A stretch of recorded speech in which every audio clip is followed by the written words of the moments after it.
વેદ, ગીતા, બ્રહ્મસૂત્ર, શ્રીમદ ભાગવત પુરાણ આદિ જે કાંઈ શાસ્ત્રો જે છે એમની વ્યાખ્યા ભિન્ન ભિન્ન થવાથી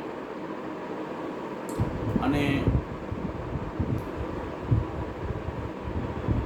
વેદ અને ઉપનિષદની વ્યાખ્યા પણ મનકલ્પિત પ્રકારથી કરવાથી વિવિધ મતો એટલે કે મોહક શાસ્ત્રો પ્રવર્તિત થયા. એટલે આવશ્યકતા એ થઈ કે સાચો અર્થ શું છે, શાસ્ત્રોનો સાચો અર્થ શું છે. ઉપનિષદની વ્યાખ્યા આ મોહક શાસ્ત્રોએ જે કરી એમાંથી બહાર આવવાનો રસ્તો શું, તો આપણે પ્રમાણ ચતુષ્ટયના આધારે એ ઉપનિષદની વ્યાખ્યા શ્રીમદ ભગવદ્ ગીતા અનુસાર કરવામાં આવી છે કે નહીં, અને બ્રહ્મસૂત્ર અને ભાગવત સાથે પણ સમન્વિત પ્રકારથી એ ઉપનિષદના અર્થને આપણે જો સમજીએ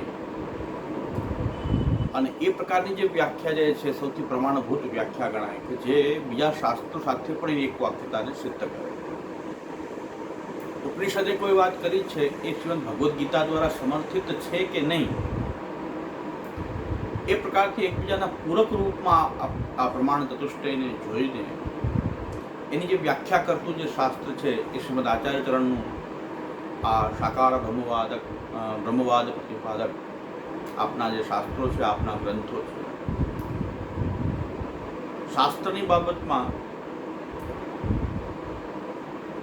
કે વેદ, ગીતા, ભાગવત, પુરાણ આદિ જે બધા શાસ્ત્રો જે છે એ શાસ્ત્ર કેવી રીતે છે, મનકલ્પિત પ્રકારથી જો વ્યાખ્યા કરવામાં આવે તો એ શાસ્ત્ર પ્રત્યે આપણો દ્રોહ પ્રકટ થઈ રહ્યો છે. એક પ્રકારથી દ્વેષ પ્રકટ, છૂપો દ્વેષ પ્રકટ થઈ રહ્યો છે. કારણ કે જે પ્રકારથી શાસ્ત્રો આજ્ઞા કરે છે એ પ્રકારનો અર્થ આપણે સ્વીકારવાને બદલે જે વાચનિક અર્થ, અભિધાથી નીકળતો અર્થ જે છે એ સિદ્ધ થતો હોય છતાં પણ મનકલ્પિત વ્યાખ્યા કરવા માટે ગૌણ અર્થોનો સ્વીકાર જ્યારે આપણે કરતા હોઈએ ત્યારે આપણી પ્રમાણ નિષ્ઠા જે છે, પ્રમાણો પ્રત્યેની આપણી જે નિષ્ઠા જે છે શંકાસ્પદ બની જાય છે. એટલે ભલે જ્ઞાનની વાત હોય, ભલે કર્મની વાત હોય, કે પછી વૈરાગ્યની વાત હોય, સંસારથી છૂટવાની વાત હોય, ગમે તે હોય, ત્યાગ અને વૈરાગ્ય. શું જૈનોને, બૌદ્ધોમાં ત્યાગ અને વૈરાગ્ય શું નથી હોતા? આપણા સંન્યાસીઓ કરતાં પણ જૈન સાધુ સુધાર તપસ્વી નથી હોતા, પણ છતાં પણ એ શાસ્ત્ર દ્વારા પ્રતિપાદિત એટલે કે વેદ આદિ શાસ્ત્રો દ્વારા પ્રતિપાદિત માર્ગ ન હોવાથી એ સાધનાનું વૈદિક ફલ પ્રાપ્ત થતું નથી. એ આપણે જોયું કે ભગવાન જે પરમ તત્વ, જે પરમાત્મા જે છે એમાં જ્યારે આપણે નિષ્ઠા પ્રકટ થાય ત્યારે જ આપણે નિર્ગુણતા પ્રકટ થાય. ત્યારે મુક્તિ પણ નિર્ગુણ ત્યારે બને કે જે પરમાત્માના મૂળ સ્વરૂપમાં નિષ્ઠ હોય. પરમાત્માએ જે સ્વરૂપો દેવતા રૂપમાં જે ધારણ કર્યા છે પરમાત્માના સ્વરૂપ, પણ એ દેવતાના જે રૂપો જે છે એ પ્રકૃતિ સાથે સંબંધિત રૂપ છે. પ્રકૃતિ સગુણ છે અને પ્રકૃતિ સગુણ હોવાને કારણે એનાથી જે સંબંધિત જે રૂપો જગતના અંદર વિવિધ પ્રકારના ફલદાન કરવા માટે સમર્થ રૂપો, પરમાત્માના રૂપો, જે દેવતા રૂપો જે છે એ કોઈને કોઈ રીતે આ જગતથી સંબંધિત છે. એટલે કે એનાથી ઇન્વોલ્વમેન્ટ આ જગતમાં એનું રહેલું છે, એના નિયામક તરીકે પ્રકટ થયા છે. એમના કારણે એ દેવતાઓ બધા સગુણ છે. એ સગુણ દેવતાઓની અંદર જે સાયુજ્ય પ્રાપ્ત થાય છે એ પણ સગુણ છે.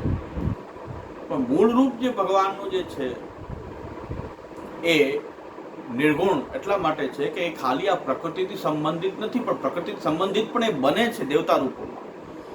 અને પ્રકૃતિથી અલગ પાછો એ પોતાનું રૂપ જે છે યસ્માત શર્મ અતિતોહમ અક્ષરાદ અપિતોત્તમ અતોષ્મી લોકે વેદે ચ પ્રસિદ્ધ પુરુષોત્તમ. એ પ્રકૃતિની અંદર એક વ્યવહારે રૂપ પણ ધારણ કરે છે, છતાં છતાં એનાથી અલિપ્ત પણ રહે છે. દેવતાઓ એનાથી અલિપ્ત રહેતા નથી. આ મૂળ રૂપની મહત્તા છે. એટલે ભજન કરવું જોઈએ તો આદિમૂર્તિ કૃષ્ણ એવ સેવ્ય સાયુજ્ય કામ્યા, એ પરમ તત્વના આનંદની સચ્ચિદાનંદ રૂપ, અખંડ અનંત આનંદ રૂપ, એ જે પરમાત્મા છે એનો આનંદ જો પ્રાપ્ત કરવો છે તો એ મૂળ રૂપનું ભજન કરવું જોઈએ. આ મોહક શાસ્ત્રો અંદર પણ વૈરાગ્યની વાત કરવામાં આવી છે, સંસારથી વિરક્ત થવાની વાત કરવામાં આવી છે, પણ શાસ્ત્ર વેદાદિ શાસ્ત્રથી અનુકૂળ રીતે કહેવામાં આવેલી ન હોવાથી એનું વૈદિક ફલ પ્રાપ્ત થતું નથી. વેદમાં બતાવેલું, શાસ્ત્રમાં બતાવેલું ફલ પ્રાપ્ત થતું નથી.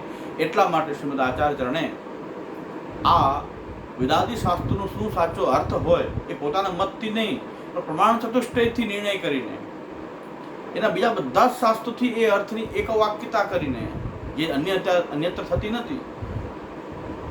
ઘણા કહે છે ભાગવત પાછળથી આવી, પુરાણો પાછળ ભલે પાછળથી આવ્યા તમે માનતા હો, પણ એની એક વાક્યતા એ વૈદિક સિદ્ધાંત સાથે સિદ્ધ કરી દઈએ છીએ, પછી એમાં કોઈ પાછળનો સંભવ ક્યાંય રહેતો નથી. આટલો પ્રયત્ન દૈવોદ્ધાર પ્રયત્નાત્મા શ્રીમદ વલ્લભાચાર્યને આટલો પ્રયત્ન કર્યો કે કોઈ પણ રીતે આપણે અંદર વેદાદિ શાસ્ત્રમાં આપણી શ્રદ્ધા ઓછી નથી. આપણો પ્રયત્ન શું કામ છે? કોઈ માર્ગના પ્રવર્તન માટે નથી, ખાલી પુષ્ટિ માર્ગના પ્રચાર માટે નથી, પણ વેદાદિ શાસ્ત્રોની રક્ષા કરવા માટે શ્રીમદ આચાર્યચરણે વેદાદિ શાસ્ત્રોનો સાચો સંમત અર્થ શું છે એ બતાવવા માટે આપે આ પ્રયત્ન કર્યો છે. અને એના માટે આ શાસ્ત્રોનું પ્રણયન શ્રી આચાર્યચરણનું પણ આપણે માટે જે આ ગ્રંથો છે શાસ્ત્રરૂપ છે, કારણ કે શાસ્ત્રની જ આ વ્યાખ્યા છે. શાસ્ત્રનો શું નિચોડ છે એ બતાવવા માટે જ શ્રી આચાર્યચરણોએ આ ગ્રંથોની રચના કરી છે. એટલે આપણે એમ વાત કરીએ છીએ કે ભાઈ તમે કેમ કહો છો કે ત્યાં પણ કંઈક તો સાધનાઓ મોક્ષ શાસ્ત્રો ભલે હોય, પણ એમાં સાધના તો કંઈક સંસારથી વિરક્ત થવાની બતાવી છે, વૈરાગ્યની બતાવી છે, ત્યાં કંઈ સાંસારિક ફલ કે કામના માટે તો કહેવામાં નથી આવ્યું. છતાં પણ આચાર્યચરણ આજ્ઞા કરે છે કે એનાથી મોહિત થવું ન જોઈએ. આજ એનું મોહકપણું છે. તો શું એનું મોહકપણું છે? શા માટે એને મોહક કહે છે? શા માટે એને મોહ ઉત્પન્ન કરાવનાર, અજ્ઞાન ઉત્પન્ન કરાવનાર, મોહિત કરનાર શા માટે કહીએ છીએ? ભલે એની અંદર સારી બાબતો હોય પણ સંસારના સુભોગની કામના એમાં પણ નથી. એટલે જે લોકો કેવળ સાંસારિક સુખમાં રચાપચ્યા છે, જેને ખાલી સાંસારિક સુખો જ જોઈએ છીએ, ભોગો જ પ્રાપ્ત કરવા છે, વિષયોથી જ જે આક્રાંત છે, એ તો આ મોહક શાસ્ત્ર કરતાં પણ હીન છે એમ સમજી લેવું જોઈએ.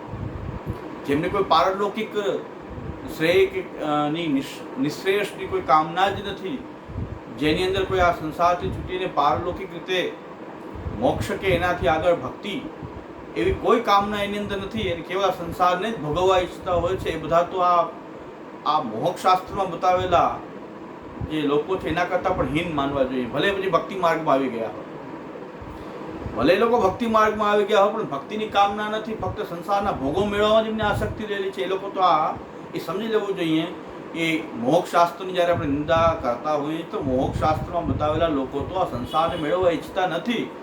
એ તો વિરક્ત થઈ જાય છે, સંસારથી દૂર જવા માંગે છે, મોક્ષની કામના, કંઈક મોક્ષની એ લોકોની એ પ્રકારની વ્યાખ્યા મોક્ષ માટે છે.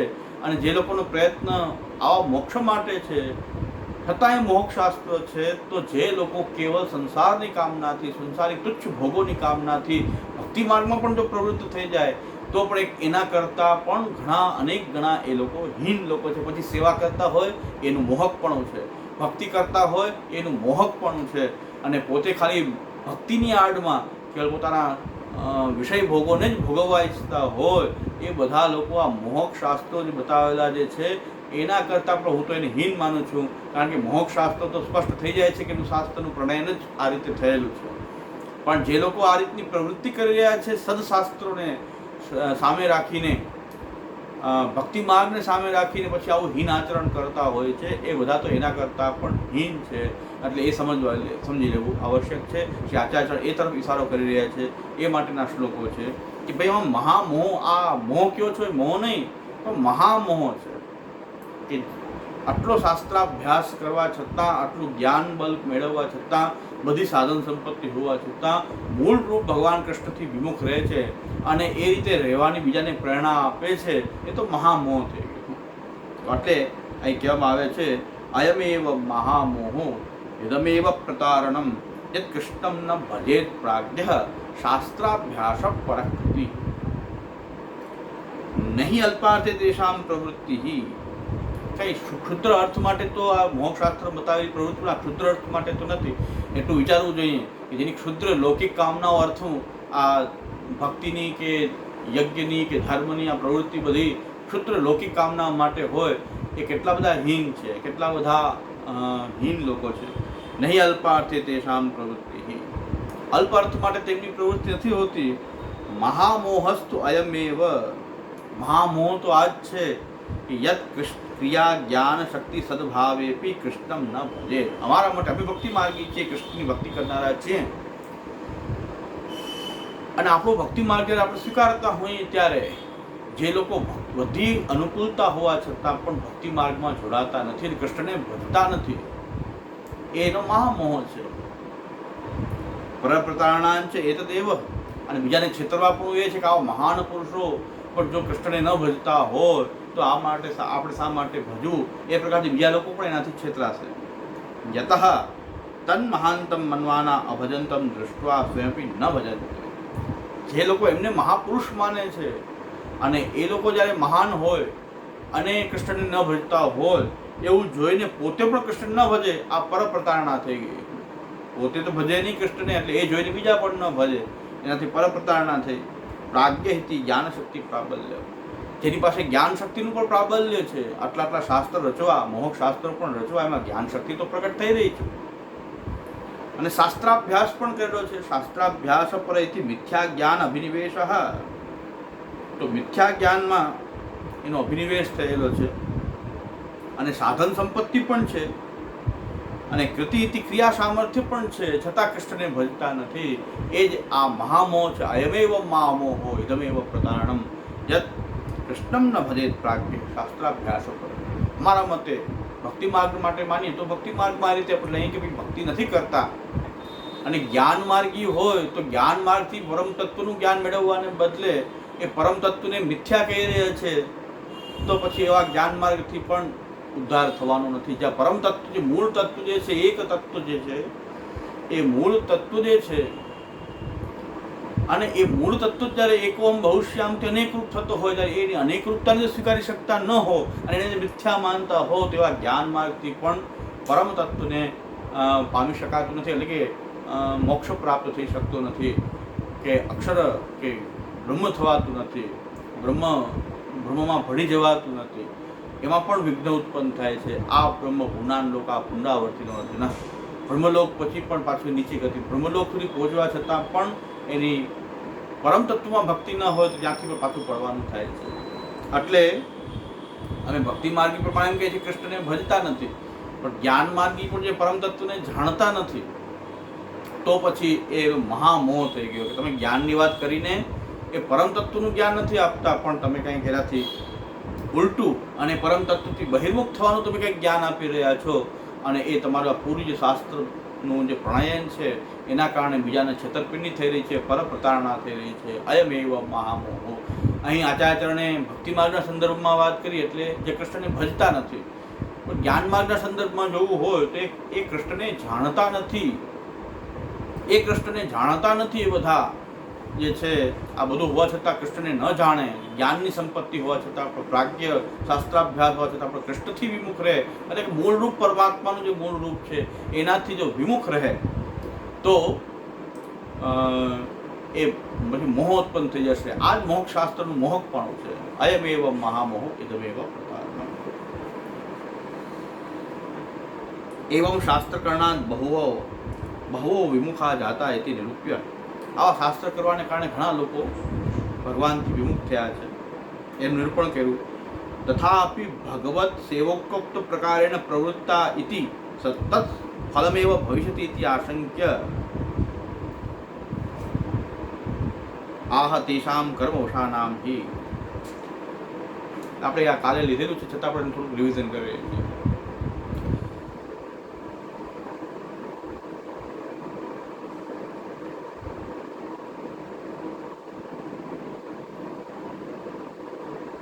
હવે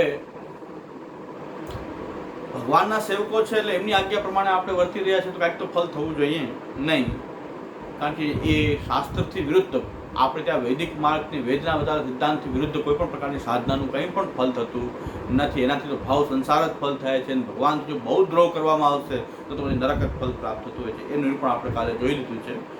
આગળ હવે જોઈએ છીએ કે આ બધા જે શાસ્ત્રો જે છે, મોક્ષ શાસ્ત્રોમાં ક્યાંક જ્ઞાનનું પ્રતિપાદન કરેલું છે, ક્યાંક કર્મનું પ્રતિપાદન, જેમ કે મીમાંસકો, પૂર્વ મીમાંસકો કર્મનું પ્રતિપાદન કરી રહ્યા છે. માયાવાદ વગેરેમાં જ્ઞાનનું પ્રતિપાદન, બ્રહ્મનું પ્રતિપાદન થઈ રહ્યું છે, અને કેટલાક ભક્તિનું પણ પ્રતિપાદન કરનારા છે. તો પછી આ શાસ્ત્રોથી આપણો ઉદ્ધાર કેમ નહીં થાય? વાત તો કર્મ જ્ઞાન ભક્તિની કરી રહ્યા છે. ચાલો એની વાત કરીએ. જે વૈદિક સિદ્ધાંત જે છે, જે શાસ્ત્રો, વૈદિક શાસ્ત્રો જે વાત કરી રહ્યા છે એને વાત આ લોકો પણ ક્યાંક ક્યાંક કરે છે. તો એની માટે શ્રી આચાર્યચરણ કહે છે કે જ્ઞાન સાચું ક્યારે, એની શું પારાશીસી છે, એની ઓળખાણ શું છે, તો સાચું જ્ઞાન થઈ રહ્યું છે, તમે સાચું કર્મ કરી રહ્યા છો, કે સાચી ભક્તિ કરી રહ્યા છો, એની પારાશીસી શું, એને માપવાનું માપદંડ શું? તો એના માટે શ્રી આચાર્યચરણની આ બહુ મહત્વની, બહુ સુંદર આ મહાપ્રભુજીની આ કારિકા જે છે કે જે માપદંડ આપે છે કે તમે જે માર્ગમાં છો એ માર્ગમાં તમારી નિષ્ઠા ક્યારે સાચી કહેવાય, કે જ્યારે તમે એ માર્ગનું અનુસરણ કેવી રીતે કરો છો, જીવનની અંદર એનું બોલો છો, જાણો છો, એનાથી નહીં પણ એનું અનુસરણ તમે કેવી રીતે કરો છો એના આધારે નક્કી થાય છે કે તમે કઈ રીતે તે માર્ગમાં તમારી નિષ્ઠા સાચી છે કે નહીં. એની કંઈક નિશાની પ્રકટ થાય છે કે જે નિશાનીને કારણે તમે એ માર્ગ, તમારી નિષ્ઠા સાચી છે કે નહીં. એને જ્ઞાન હોય કે કર્મ હોય કે ભક્તિ, આ ત્રણેય માર્ગ ભગવાન સુધી પહોંચાડનારા છે, પણ એ સાચા વૈદિક સિદ્ધાંત અનુસાર કહેવાયેલા અને કરાયેલા હોય અને એમાં નિષ્ઠાપૂર્વક એનું આચરણ કરતું હોય તો એ માર્ગ તત્ત ફલ સાધક હોય છે. નનુ તાની શાસ્ત્રાની જ્ઞાન પ્રતિપાદકાની, કેટલાક શાસ્ત્રો જે છે આ તાની શાસ્ત્રાની ક્યાંક આ જ્ઞાનનું પ્રતિપાદન કરે છે, ક્વચિત કર્મ પ્રતિપાદકાની, ક્યાંક કર્મનું પ્રતિપાદન કરે છે, ચિત્ત શુદ્ધ્યર્થ કર્મનું પ્રતિપાદન કરે છે, ક્વચિત ભક્તિ પ્રતિપાદકાની, ક્યાંક ભક્તિનું પ્રતિપાદન થાય છે. કથમ મોહ પ્રતિપાદકાની, તમે એને મોહ કેવી રીતે કહી શકો, એવી કોઈ આશંકા થાય તો એનો શ્રી આચાર્યચરણ જવાબ આપી રહ્યા છે કે જ્ઞાન નિષ્ઠા તદા જ્ઞેયા, સર્વજ્ઞો હિ યદા ભવેત, કર્મનિષ્ઠા તદા જ્ઞેયા યદા ચિત્તમ પ્રસીદતિ, ભક્તિનિષ્ઠા તદા જ્ઞેયા યદા કૃષ્ણ પ્રસીદતિ.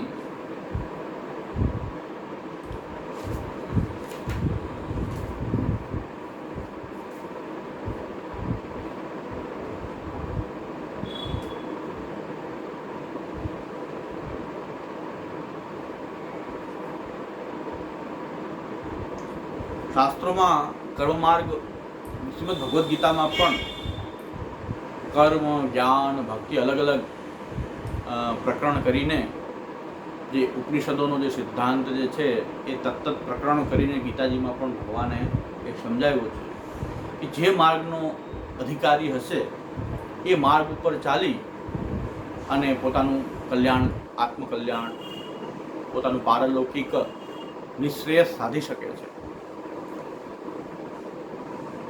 વાત તમે કરો છો કર્મની, પણ કર્મની વાત તમે વેદ શાસ્ત્ર જે પ્રકારે કહે છે એ પ્રકારે કર્મને ન બતાવીને કંઈક અલગ રીતે તમે કર્મનું પ્રતિપાદન કરો તો વાત તો થઈ રહી છે કર્મ જે વેદમાં પ્રતિપાદિત સિદ્ધાંત છે તે, પણ તમે એની જે રજૂઆત કરી રહ્યા છો એ અલગ શાસ્ત્ર બનાવીને એવી રીતે કરી રહ્યા છો કે જે એનો મૂળ અર્થ જે વેદનો છે એ માર્યો જાય, એ સિદ્ધ ન થાય.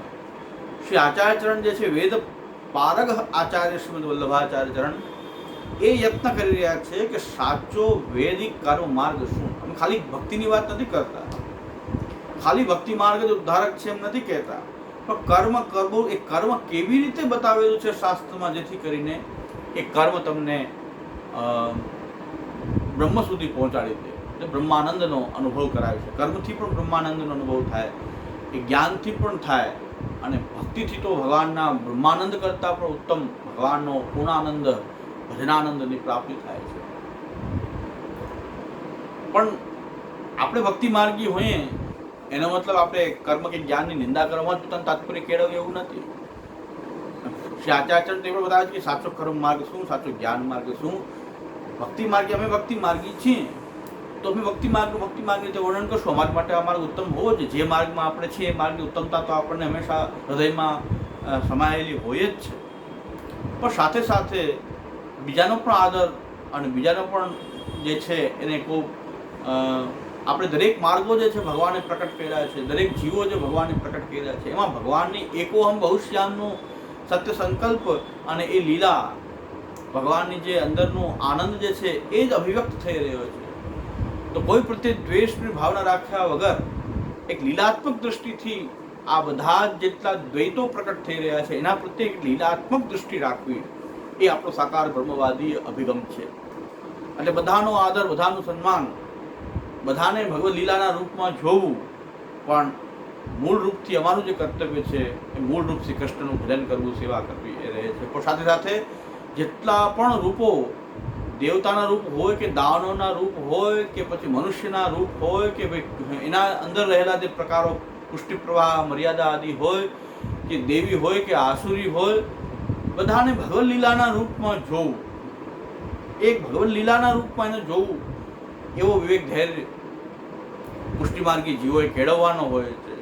બીજા પ્રત્યેની ઉગ્રતા, બીજા પ્રત્યે દ્વેષ, એ ભાવના પુષ્ટિમાર્ગી જીવોમાં, ભક્તિમાર્ગી જીવોમાં ન હોય.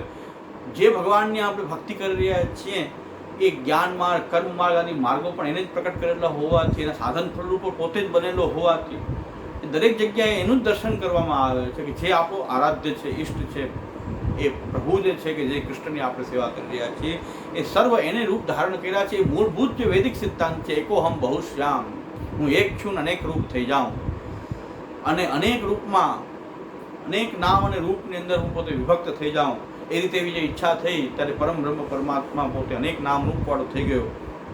સર્વાણી રૂપાણી વિચિત્ય ધીર નામાની કૃત્વાભિવદન યદાસ્તે. અને આ જે કાંઈ રૂપમાં એ પ્રકટ થયો છે એનાથી એનું એક પર રૂપ પણ છે. ત્રિપાદ ઉદ્ધો ઉદયત પુરુષ અત્યતિષ્ઠત દશાંગુલમ. ભગવાનનું રૂપ એટલું જ નથી કે જ્યાં જગતમાં રૂપમાં પ્રકટ થઈ ગયું, એ પણ એનું જ રૂપ છે, છતાં પણ એનાથી એક અલગ ભગવાનનું રૂપ તો ઘણું વિશાળ અનંત રૂપ છે. એ પરમાત્મા પ્રત્યે જો એ પરમાત્મા સુધી પહોંચવાનો માર્ગ કર્મ માર્ગ પણ હોઈ શકે, જ્ઞાન માર્ગ પણ હોઈ શકે, ભક્તિ માર્ગ પણ હોઈ શકે, પણ એ જો સાચા સ્વરૂપમાં હોય તો. કારણ કે આપણે સૌથી મોટા ઉદ્ધાર કરવા માટે ભગવાને જીવોને પાછા એ બ્રહ્મ તરફ, બ્રહ્મમાંથી પ્રગટેલા જીવોને બ્રહ્મ તરફ જવાનો રસ્તો બતાવનાર પણ એક બ્રહ્માત્મક શાસ્ત્ર જે છે, એ વેદ જે છે એ પ્રકટ થયું છે. પણ વેદના અર્થો જે છે અલગ અલગ પ્રકારથી કરવાથી વૈદિક અર્થ પણ નષ્ટ થઈ રહ્યો છે. ત્યારે વૈદિક અર્થની રક્ષા કરવા માટે શ્રીમદ આચાર્ય ચરણ એ પ્રકટ થયા છે અને એમના શુદ્ધાદ્વૈત સાકાર બ્રહ્મવાદી દર્શન આપણને આપેલું છે, જેનાથી આ બધા જ વૈદિક સિદ્ધાંતની રક્ષા થાય. આ વૈદિક સિદ્ધાંત સનાતન ધર્મની રક્ષાનું આ કાર્ય સાકાર બ્રહ્મવાદી દૃષ્ટિથી શ્રી આચાર્ય ચરણોએ કર્યું છે. અને આપણે બધાએ પણ એ શાસ્ત્રોનો અભ્યાસ કરી, શ્રી આચાર્ય ચરણની વાણીનો અભ્યાસ કરી, વાલ્લભ મતનો અભ્યાસ કરી અને આપણે પણ એ શાસ્ત્રને, સનાતન ધર્મના જે સિદ્ધાંતો જે છે, જે સનાતન સિદ્ધાંતો જે છે એની રક્ષા માટે એ પ્રયત્નશીલ રહેવું જોઈએ. તો આપણે ભક્તિ માર્ગીય છીએ, પણ છતાં જ્ઞાન માર્ગ શું છે, કર્મ માર્ગ શું છે, કઈ રીતે દૂષિત કરવામાં આવી રહ્યો છે મોક્ષ શાસ્ત્રોથી. જે કે પૂર્વ મીમાંસકોએ કર્મ જે છે ત્યાં કોઈ પણ જે છે ફલદાન કરનારો ઈશ્વરે નથી માનીને કેવલ કર્મ જ ફલદાન કરે છે. અપૂર્વ અને સ્વર્ગમાં જેનું તાત્પર્ય, કર્મનું તાત્પર્ય સ્વર્ગમાં બતાવીને વૈદિક અર્થની જે વૈદિક અર્થ જે છે એનાથી વિપરીત અર્થ પૂર્વ મીમાંસકોએ પ્રકટ કરીને જે બ્રહ્મ સુધી પહોંચાડનારો માર્ગ હતો. કારણ કે એકમેવા દ્વિતીયમ તત્વ જે બ્રહ્મ જે છે ત્યાં સુધી પહોંચવાના માર્ગ છે એ અવરુદ્ધ થઈ ગયો. સ્વર્ગ સુધી ખાલી આત્મસુખાર્થ, એ આત્મસુખરૂપ સ્વર્ગમાં એને ઘટાવીને ફક્ત ત્યાં સુધી સીમિત કરી દેવામાં આવ્યો. એને ભગવાનની પ્રાપ્તિનો માર્ગ બનાવવામાં ન આવ્યો કે જે ભગવાનની પ્રાપ્તિનો માર્ગ છે, કલ્યાણનો માર્ગ છે. પણ કલ્યાણનો માર્ગ ક્યારે થાય કે જ્યારે એ સાચા અર્થમાં, એટલે પૂર્વ મીમાંસકોએ વૈદિક સિદ્ધાંતથી વિરુદ્ધ અર્થ કે આ કર્મ જ પોતે ફલદાયી છે અને એ સ્વર્ગમાં, આ બધા કર્મોનું તાત્પર્ય સ્વર્ગમાં છે એવું પ્રતિપાદન કરીને એને ફલ આપનારો કોઈ પાછો ઈશ્વર પણ નથી, એવું ઈશ્વરનું ત્યાં કોઈ મહત્વ ત્યાં રહ્યું નથી પૂર્વ મીમાંસાના પ્રકારથી. તો એમાં આપણે પૂર્વ મીમાંસા જે શાસ્ત્ર જે છે એ કર્મોને કેવી રીતે કરવું એ બતાવવા માટે બહુ જ મહત્વપૂર્ણ શાસ્ત્ર છે. કર્મને જાણવા માટે, કર્મને કરવા માટે, વૈદિક કર્મની રક્ષા કરવા માટે પૂર્વ મીમાંસા શાસ્ત્ર એ બહુ ઉપયોગી શાસ્ત્ર છે. પણ છતાં પણ એનો જે નિષ્કર્ષ જે છે, જે ભગવદ વિમુખ કરનારો, ભગવાનથી વિમુખ કરનારો હોવાથી કર્મનું સાચું સ્વરૂપ શું છે, તો કર્મનું સાચું સ્વરૂપ શું છે કે આત્મસુખરૂપ સ્વર્ગની પ્રાપ્તિ થાય. અને જે કર્મ જે કરી રહ્યા છો એ યજ્ઞ એ ફક્ત આત્મસુખ માટે નહીં પણ ભગવત પૂજા રૂપ છે. યજ્ઞરૂપ વિષ્ણુ હરિ, યજ્ઞો વૈ વિષ્ણુ, એ ભગવાનનું રૂપ માનીને ભગવાનની પૂજારૂપ જે યજ્ઞ કર્મ જે છે એ ભગવાનની પ્રાપ્તિનો માર્ગ છે. ભગવાનની આત્મસુખમાં અર્થ ઘટાવી અથવા તો સ્વર્ગ પરક એને અર્થ ઘટાવીને ભગવાન સુધી પહોંચવાનો, કારણ કે ભગવાન જ નથી, ઈશ્વર કોઈ ફલ આપનારો છે જ નહીં, એવું પ્રતિપાદન કરીને કર્મનો જે સાચું સ્વરૂપ જે છે એ ત્યાં કર્મ જે ભગવાન સુધી કેમ પહોંચાડે એ સાચું સ્વરૂપ જે કર્મ માર્ગનું છે ત્યાં એ લુપ્ત થઈ ગયું છે, નષ્ટ થઈ ગયું છે. શ્રી આચાર્યચરણે સર્વનિર્ણય પ્રકરણ આગળ આપણે અભ્યાસ ક્યારેક કરશું શાસ્ત્રાર્થ પછી. તો સર્વનિર્ણયમાં શ્રી મહાપ્રભુજી આજ્ઞા કરે છે કે નિષ્કામ કર્મ અને બ્રહ્મ જ્ઞાન સહિત જો કરવામાં આવે તો એ બ્રહ્માનંદનો અનુભવ કરાવનારું હોય છે. પણ જો એને ખાલી ઈશ્વર જ નથી, ફલ આપનારો કોઈ ઈશ્વર નથી અને ભગવત પૂજા રૂપ ન માનીને ખાલી ચિત્ત શુદ્ધિ રૂપ માનવામાં આવશે તો એ કર્મનું સાચું સ્વરૂપ પ્રકટ નહીં થાય. એટલે ભગવત પૂજારૂપ જે છે, ભગવાનની પૂજારૂપ યજ્ઞ છે અને યજ્ઞરૂપ પણ ભગવાન છે એવું પ્રતિપાદન ન કરવાથી જે બ્રહ્મ વર્ણન કરેલો છે એ યજ્ઞ પણ બ્રહ્માત્મક છે અને જે બ્રહ્મ જે છે એ યજ્ઞાત્મા જે છે એનું બ્રહ્માત્મક રૂપ જે છે એ ઉત્તરકાંડમાં છે. આવું સમન્વયાત્મક દૃષ્ટિકોણથી જ્યાં સુધી આ શાસ્ત્રોને સમજવામાં ન આવે ત્યાં સુધી એ મોહક શાસ્ત્રો જ રહે છે, મોહક પ્રતિપાદિત કરે છે. એટલે કર્મની વ્યાખ્યા કરી, વૈદિક કર્મને મહત્વ આપ્યું, પણ વૈદિક કર્મનું સાચું સ્વરૂપ જે યજ્ઞાત્મક વિષ્ણુ છે, યજ્ઞરૂપ વિષ્ણુ છે, યજ્ઞરૂપો હરિહિ, એ છે આચાર્યચંદ જે કહી રહ્યા છે. યજ્ઞરૂપ તો હરિ છે એવું જાણીને એ ભગવત પૂજારૂપ યજ્ઞ કરવાને બદલે ફક્ત એટલે કે અંતઃકરણની શુદ્ધિ માટે જ એક સાધન છે એવું માની લેવામાં આવે તો એ સાચો અર્થ એનો એટલે ભગવાન સુધી પહોંચાડનારો રહ્યો નથી. એવી રીતે જ્ઞાન માર્ગ તો ભગવાનનો મૂળ સ્વરૂપનું જ્ઞાન, એનું જે મહાત્મ્ય જ્ઞાન અને જે કાંઈ પણ બ્રહ્મનું જ્ઞાન અને બ્રહ્મોપાદાનક આખી આ જે સૃષ્ટિ છે એના જે નામ રૂપ વગેરે જે છે, કર્મ વગેરે છે એને બ્રહ્માત્મક માનીને એનું દર્શન કરવાનું જ્ઞાન, એ જ્ઞાન માર્ગ જે છે એ બ્રહ્મવિદ બ્રહ્મૈવ ભવતી થાય છે. એવું જ્ઞાન જ્યાં કે સર્વરૂપ બ્રહ્મ છે, સર્વમ ખલુ ઇદમ બ્રહ્મ છે, એ પ્રકારનું જ્ઞાન. બધું જ બ્રહ્મ છે એટલે તત્વમસી, તું પણ બ્રહ્મ છે. બધું બ્રહ્મ છે એટલે તું બ્રહ્મ છે. બધું બ્રહ્મ નથી એટલે તું બ્રહ્મ છો એમ નહીં. બધું બ્રહ્મ નથી, તું કેવલ બ્રહ્મ છો. એ પ્રકારથી જ્ઞાન માર્ગને પણ નષ્ટ કરી દેવામાં આવ્યો. જ્ઞાન માર્ગ તો બધું જ બ્રહ્માત્મક છે. જેમ બ્રહ્મ જ વધે છે, બ્રહ્મ સિવાય બીજું કંઈ છે જ નહીં, એકમેવ દ્વિતીયમ છે. જેટલા પણ આ દ્વૈતો પ્રકટ થઈ રહ્યા છે, નામ રૂપ લીલા આદિના જે કંઈ દ્વૈત પ્રકટ થઈ રહ્યા છે જગતમાં, એ બધા જ બ્રહ્માત્મક છે એવું જાણવું એ સાચો જ્ઞાન માર્ગ છે. અને જીવને બ્રહ્મ માનીને જે સાચા જે બ્રહ્મનો રૂપ જે છે, મૂળ રૂપ છે, એનાથી વિમુખ થઈ જવું એ જ્ઞાન માર્ગનું પણ નષ્ટ થવું છે. ભક્તિ માર્ગ જે છે તો ભક્તિ માર્ગ પણ જ્ઞાનનું અંગ છે. જ્ઞાન ભક્તિ જે છે એ જ્ઞાન માટે કરવામાં આવે છે, જ્ઞાનથી મુક્તિ થાય છે. એમ ભક્તિ માર્ગનું પણ ખંડન કરી દેવામાં આવે અને ભક્તિને પણ જ્ઞાનનું અંગ બનાવવામાં આવે છે. તો ભક્તિનો તો સાચું સ્વરૂપ એ છે કે ભગવાનનો આનંદ પ્રાપ્ત કરવો, ભગવાનને ભજવું, ભગવાનની પ્રસન્નતા, એ ભક્તિ છે. સાચી ભક્તિનું સ્વરૂપ તો ભાગવત આદિ શાસ્ત્રોમાં જે પ્રકટ થયું છે કે સાલોક્ય શાસ્ત્રી સામીપ્ય સારૂપ્ય એકત્વ, આ બધી પ્રકારની મુક્તિઓ છે. દીયમાનમ ન ગૃહણંતિ વિના મત્સ્યવનમ દદા. હા, ભક્તિ તો એવી વસ્તુ છે કે બધી મુક્તિઓ હાથમાં આપી દો તો પણ ભક્તિમાન એને ગ્રહણ કરતો નથી, ભક્તિ જ ઈચ્છે છે. તો ભક્તિનું સાચું સ્વરૂપ પણ એ છે જે કૃષ્ણ માટે કરવામાં આવે. ફક્ત જ્ઞાનના અંગ રૂપે ભક્તિ કરવી અને મુખ્ય જ્ઞાન રહેલું છે એવું પ્રતિપાદન કરીને ભક્તિને પણ આ લોકો ખંડિત કરતા હોય છે. એટલે આ જ્ઞાન ભક્તિ કર્મની વાતો હોય છે પણ નિષ્ઠા વિહીન હોય છે. ભક્તિ કર્મ જ્ઞાનની વાતો કરવામાં આવે છે, શાસ્ત્રોમાં ક્યાંક ક્યાંક બધું પ્રતિપાદન કરે છે, પણ જે નિષ્ઠા હોવી જોઈએ જે વેદમાં વૈદિક અર્થમાં એ ત્યાં પ્રકટ થતી નથી. કારણ કે વેદમાં જો પ્રકટ થતી વાત હોય તો વેદમાં જે રીતે કહેલી છે તે સ્વીકારવી જોઈએ. એટલે એ ત્યાં સાચી નિષ્ઠા પ્રકટ થઈ રહી નથી. આ સિદ્ધાંત બધે જ લાગુ પડશે કે ભાઈ સાચી નિષ્ઠાપૂર્વક તો એની કંઈક માપદંડ હોય છે કે આ નિષ્ઠા સાચી છે કે નહીં. એના માપદંડ કર્મ જ્ઞાન ભક્તિ, આ ત્રણ માર્ગ જીવના ઉદ્ધારના અને કલ્યાણના છે. આ કર્મ જ્ઞાન ભક્તિ એનું સાચું સ્વરૂપ છે. આચાર્યચરણ સમજાવી રહ્યા છે કે આ માર્ગ સાચા ક્યારે કહેવાય કે જ્યારે એની નિષ્ઠા એ માર્ગમાં છે સાચી ક્યારે ગણાશે કે જ્યારે એમાં એવી નિશાનીઓ પ્રકટ થતી હશે ત્યારે. તો જ્ઞાન નિષ્ઠા તદા જ્ઞેયા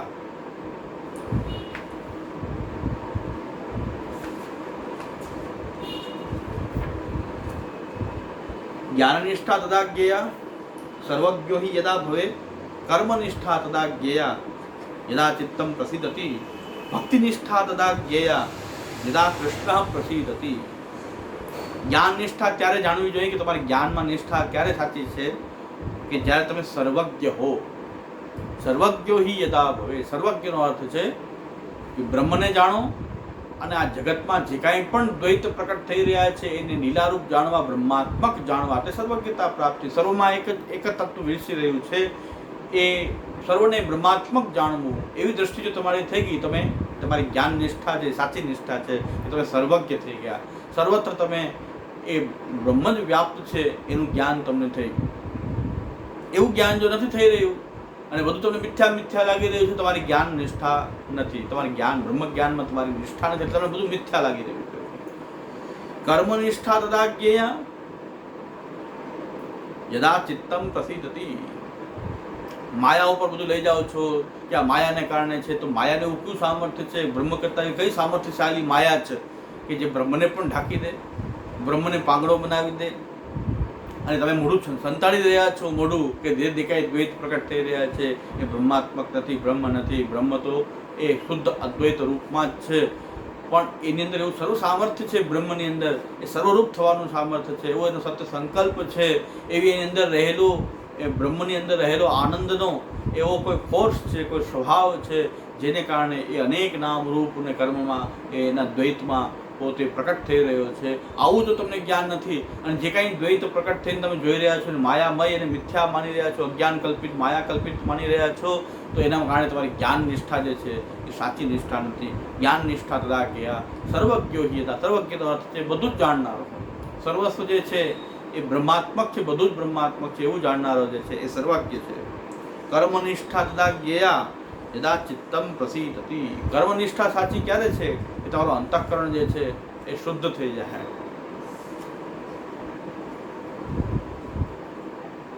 કોઈ પણ કર્મમાં નિષ્ઠા, ઘણા લોકો કર્મ કરતા હોય છે પણ કર્મમાં નિષ્ઠા ક્યારે હોય છે કે એનું ચિત્ત પ્રસન્ન થતું હોય. કર્મ કરીને ચિત્ત પ્રસન્નની પહેલી નિશાની તો એ છે કે તમે જે કર્મ કરી રહ્યા છો એમાં સંતુષ્ટ છો, આનંદિત જ રહો. ઘણા લોકો પુષ્ટિ માર્ગની વાત કરું તો બહુ જ પ્રકારના કડક નીતિ નિયમો પોતે બનાવીને જીવવા માંગે, અપરસ આચાર વિચારના કડક નિયમ જીવવા બનાવે, પણ એ વારંવાર ક્રોધિત થતા હોય છે. કારણ કે જો તમારે અપરસ મેંડ આચાર વિચાર તમારે પાડવી છે તો એક બે વખત કદાચ નાહવું પડે તો તમારે ક્રોધ ન આવવો જોઈએ, તમારું ચિત્ત પ્રસન્ન રહેવું જોઈએ, કારણ કે તમારે ધર્મનું પાલન કરવું છે. પણ એક બે વખત નાહવું પડે, કોઈ અડી જાય, કોઈ નાહવું પડે તો તમને જે ક્રોધ આવી રહ્યો છે એનો મતલબ કે તમારું ચિત્ત જે છે એ તમે જે કર્મમાં તમારી નિષ્ઠા છે ત્યાં તમારું ચિત્ત પ્રસિદ્ધ એટલે પ્રસન્નતાથી એ તમે પ્રસન્ન ચિત્તથી તમે કર્મ કરી રહ્યા નથી. આ સામાન્ય નિશાનની વાત કરું છું. બાકી તો અંતઃકરણની શુદ્ધિ, એ સત્વાકાર અંતઃકરણ થવું એ કર્મની સાચી નિષ્ઠા છે. ભક્તિ નિષ્ઠા તદા જ્ઞેયા યદા કૃષ્ણ પ્રસિદ્ધતિ. ભગવાન કૃષ્ણ પ્રસન્ન થઈ જાય ત્યારે ભક્તિ નિષ્ઠા સાચી કહેવાય. તમે એવી ભક્તિ કરો જેથી કરીને કૃષ્ણ પ્રસન્ન થઈ જાય. કૃષ્ણ પ્રસન્ન ક્યારે થાય છે? કૃષ્ણની પ્રસન્નતા ક્યારે થાય છે? કે જ્યારે તમે કૃષ્ણ માટે જ ભક્તિ કરતા હો ત્યારે. ત્યાં સુધી કૃષ્ણની પ્રસન્નતા ત્યાં સુધી નથી. જ્યારે તમે કૃષ્ણ માટે જ ભક્તિ કરતા હો ત્યારે કૃષ્ણ પ્રસન્ન થાય છે. ત્યારે તમારી ભક્તિમાં નિષ્ઠા સાચી કે તમે કૃષ્ણને પ્રસન્ન કરવા માટે ભક્તિ કરી રહ્યા છો. તમારું અંતઃકરણ એકદમ શુદ્ધ થઈ જાય, એ શુદ્ધ અંતઃકરણ જે છે, નિષ્કામ કર્મથી તમે કર્મના ફલને જ ઈચ્છી રહ્યા છો, તમે કર્મમાં નિષ્ઠા નથી, તમારું અંતઃકરણ શુદ્ધ થઈ જાય તો કર્મમાં નિષ્ઠા થાય. કોઈ કામના જ ન રહે, નિષ્કામતાથી તમે કર્મ કરો, ભગવત પૂજારૂપ કર્મ કરો, ત્યારે તમારે કર્મમાં નિષ્ઠા સાચી કહેવાય. જ્ઞાન નિષ્ઠા ત્યારે કહેવાય, તમે બ્રહ્માત્મક બધું જો ત્યારે તમારી જ્ઞાન નિષ્ઠા ત્યારે સાચી કહેવાય. ત્યાં સુધી તમારી જ્ઞાન નિષ્ઠા બધું મિથ્યા લાગે, તમને જ્ઞાન નિષ્ઠા નથી. કારણ કે વેદ જે કહે છે, તમે શા માટે 2 કોટી ઊભી કરી રહ્યા છો, 2 કે 3 કોટી ઊભી કરી રહ્યા છો સત્યની, પણ એક જ સત્ય જે છે બ્રહ્મનું, એ સર્વત્ર એનું સત્વ જ આ બધે વ્યાપ્ત થઈ રહ્યું છે. તો એના કારણે તમે એ સત્યની કોટી તમે 3 કોટી ઊભી કરી રહ્યા છો કે પારમાર્થિક સત્ય, વ્યાવહારિક સત્ય, પ્રાતિભાષિક સત્ય, આ સત્યની આવી કોટીઓ શા માટે ઊભી કરી રહ્યા છો? શાસ્ત્ર તો એવું નથી કહી રહ્યું. શાસ્ત્ર જે આ જગતને વ્યવહારિક સત્ય નથી કહી રહ્યું, પણ એ નામ, રૂપ અને કર્મ જે બ્રહ્મમાં રહેલા છે એનો જ આ વિસ્તાર છે, તો બ્રહ્માત્મક છે એવું સ્વીકારવામાં વાંધો શું છે?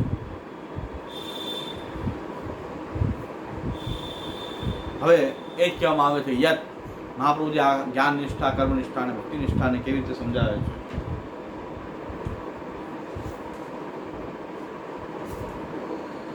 છે. જ્ઞાન તત્વમસ્યાદિ વાક્યેનૈવ અપરોક્ષમ જ્ઞાનમ ઉત્પદ્યતે.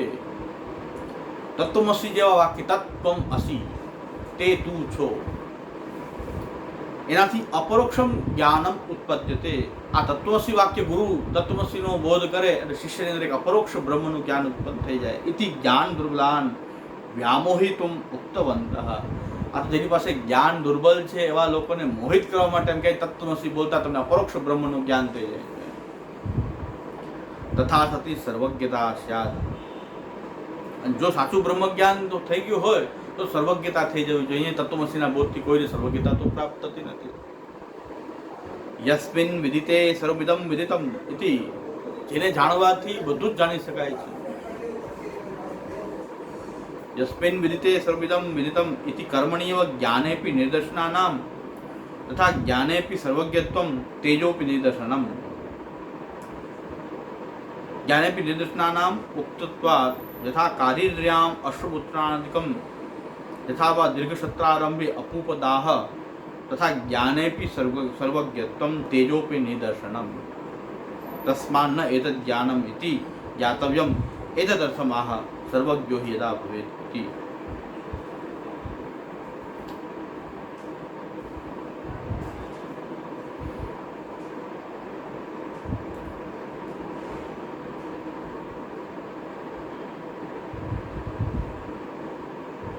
યસ્મિન વિદિતે સર્વમિદમ વિદિતમ ઇતિ.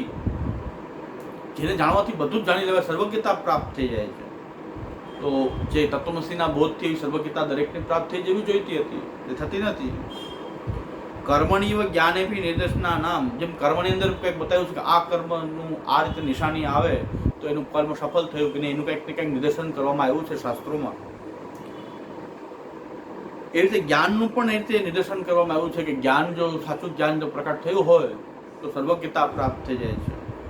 તથા કારીર્યામ, એટલે વરસાદને લાવવા માટે જે કારીર યજ્ઞ કરવામાં આવે છે એમાં અશ્વમૂત્રના અધિકમ, અશ્વના મૂત્રના પ્રયોગથી એવું નક્કી થાય છે કે આ કર્મ સફળ થશે કે નહીં. યથાવા દીર્ઘ સત્ર આરંભે, કોઈ દીર્ઘ મોટું સત્ર આરંભ કરવામાં અપૂપદાહ કરવામાં આવે છે. અપૂપ એટલે કે એક ગોળના જે અપૂપ બને છે, ગોળના જે ગળિયા ભજીયા જેવું અપૂપ હોય છે, એનો દાહ કરવામાં આવે છે અને એ દાહની નિશાની સમજવામાં આવે કે આ સત્ર સફળ થશે કે નહીં આદિ. તથા જ્ઞાનેપી સર્વજ્ઞત્વમ. મોટા યજ્ઞમાં, દીક્ષા યજ્ઞોમાં ત્યાં અપૂપદાહ કરીને એવી વિધિ બતાવી છે કર્મમાં કે એનાથી કંઈક નિદર્શન થતું હોય છે, કર્મની સફળતાનું નિદર્શન ક્યાંક થતું હોય છે. એવી રીતે જ્ઞાન માર્ગની અંદર પણ જ્ઞાનેપી સર્વજ્ઞત્વમ, કર્મમાં જે રીતે નિશાનીઓ બતાવી છે કર્મ અંતર્ગત ભેદે, એવી રીતે જ્ઞાન માટે પણ સર્વજ્ઞતા બતાવી છે કે જ્ઞાન ક્યારે સાચું થયું કે તમને સર્વજ્ઞતા પ્રાપ્ત થાય. તેજોપી નિદર્શનમ, એનું તેજ પણ ત્યાં, જ્ઞાનીનું તેજ પણ ત્યાં નિર્દેશિત કરવામાં આવ્યું છે. તસ્માન્ ન એતદ્ જ્ઞાનમ ઇતિ જ્ઞાતવ્યમ એતદર્થ આહ. તસ્માત ન એતદ્ જ્ઞાનમ ઇતિ અને આ તત્વમસી ખાલી બોલવાથી જ જ્ઞાન થાય છે એ પ્રકારનું જ્ઞાન થતું નથી, એવું જાણવું જોઈએ. એટલા માટે સર્વજ્ઞ યદા હોય, જો સર્વજ્ઞ હોય તો જ તમારી જ્ઞાન નિષ્ઠા સાચી. તમારું જ્ઞાનમાં નિષ્ઠા, જ્ઞાન માર્ગમાં તમારી નિષ્ઠા સાચી ક્યારે થશે? ત્યારે તમે નિષ્ઠ ક્યારે કહેવાશો? જ્યારે તમે સર્વજ્ઞતાને પ્રાપ્ત કરો. નાપી તદુક્ત પ્રકારેણ કર્મણી ફલમ પ્રયચ્છન્તિ યજ. અને નાપી તદુક્ત, આ મોક્ષ શાસ્ત્ર અનુસાર કે કર્મો કરવામાં આવે તો કર્માની ફલમ પ્રયચ્છન્તિ, કર્મનું પણ ફલ પ્રાપ્ત થતું નથી. કારણ કે યજ ધાતો હો ભગવત પૂજાર્થસ્ય સ્વરૂપ જ્ઞાનેન વૃથા કરનાર, સ્વરૂપ અજ્ઞાનેન વૃથા કરનાર. યજ ધાતુ જે છે એ ભગવત પૂજાના અર્થમાં વપરાયેલું છે. એ સ્વરૂપના અજ્ઞાનને કારણે વૃથા કરનાર. એ સ્વરૂપનું જ્ઞાન ન હોય તો એ પ્રકારનું કર્મ પણ વૃથા થાય છે. યજ્ઞાદિનામ અનિત્યત્વ ભાવના ચ, અને યજ્ઞો બધા અનિત્ય છે એવું માનીને કરવામાં, યજ્ઞનું સાક્ષાત ભગવદ રૂપ નથી, પણ આ યજ્ઞો જે છે એમાં નિત્ય ભાવના કરવામાં આવે કે આ યજ્ઞો બધા જે છે એ મિથ્યા છે, યજ્ઞો પણ મિથ્યા છે, ફક્ત ચિત્તશુદ્ધ્યર્થનો ઉપયોગ છે, બાકી એ પણ મિથ્યા છે, એવું પ્રતિપાદન કરવું. શ્રુત્યુક્ત પ્રકારના પદાર્થ જ્ઞાન નિરાકરણા છે. શ્રુતિએ બતાવેલા પ્રકારથી પદાર્થ જ્ઞાનનું નિરાકરણ થાય છે. જે શ્રુતિ જે રીતે જ્ઞાન બતાવે છે એનું નિરાકરણ થાય છે, એટલે એનું ખંડન થઈ જાય છે. અતો યાગાદિકમ અપી જ્ઞાન શેષતયા ઉપદેશંતિ. આ યાગ જે વગેરે પણ જ્ઞાનના શેષતયા લોકો માની રહ્યા છે. કર્મ માર્ગને પણ એવું માને છે ખાલી જ્ઞાન કરવા માટે જે શુદ્ધર્થનો ઉપયોગ છે, બાકી મિથ્યા છે. જ્ઞાન પર્યંત જ તત્કર્મ ઇતિ આહુહુ, અને એનું જ્ઞાન પર્યંત જ એ કર્મો કરવા જોઈએ એવું એ બતાવે છે. ભાવના કલ્પિતંચ વિશેષ્ય આહુહુ, અને પાછું ભાવના કલ્પિતંચ વિષયસ્ય આહુ, અને આ વિષય કેવો છે? ભાવનાથી કલ્પિત છે, એટલે કે મિથ્યા છે. કર્મો પણ બધા મિથ્યા છે, ભક્તિ પણ મિથ્યા છે, ઉપાસના પણ મિથ્યા છે. ભાવના કલ્પિતંચ કલ્પિતંચ વિશેષ્ય આહુ અતો ભગવદર્થમ ભગવાન ન સેવ્યત ઇતિ ન કૃષ્ણ તુષ્યતિ. ભક્તિ માટે પણ એમ કહે છે, કર્મ માટે પણ એમ કહે છે, ભક્તિ માટે ભાવના કલ્પિત કહે છે. ભાવનાથી ભાવિત કહે તો સાચી વાત છે કે ભગવાન ભાવના જે પ્રકારની ભક્તની હોય છે એ પ્રકારથી ભાવિત થઈ અને ફલદાન કરતા હોય છે, એ પ્રકારના થઈ જતા હોય છે, એ રૂપે ફળરૂપે બની જતા હોય છે, એ તો સાચી વાત છે કે ભગવાનનું સામર્થ્ય છે. ભાવનાને અનુસાર પોતે બની જવાનું એનું સામર્થ્ય છે ભગવાનનું. એ રસરૂપતા એની પ્રગટ થઈ રહી છે કે ભગવાન જેવો ભક્ત ભાવ કરે છે એવો બની શકે છે ભગવાન.